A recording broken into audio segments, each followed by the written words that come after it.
Баршаңызға сәлем, ораза қабыл болсын. Ауызашарға шайға осындай ерекше дәмді рогаликтер дайындаймыз. Ол үшін ыдысымызға бөлме температурасында жұмсақ сары майды салып, үстінен қаймақ, жұмыртқаның сарысын және сонымен қатар қант ұнтағын салып, біркелкі етіп араластырамыз.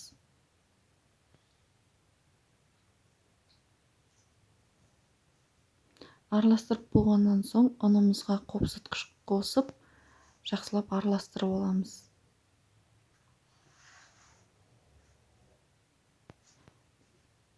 Содан соң жаңағы массаның үстіне біртіндеп салып отырып, жұмсақ тесто илейміз.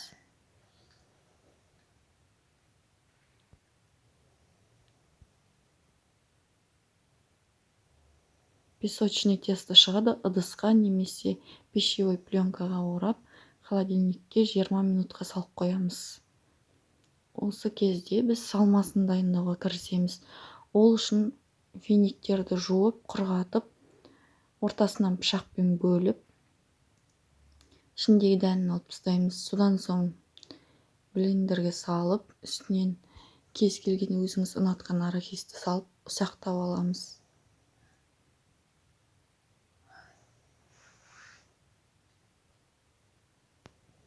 Міне осындай пішімде начинкаларын дайындап аламыз. Тестаны жайып, осылай рогаликтер жасаймыз.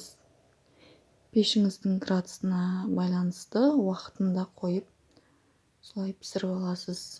Мен 180 градуста 15 минутта пісіріп алдым. Үстіне қант ұнтағын сеуіп ұсынсаңыз болады.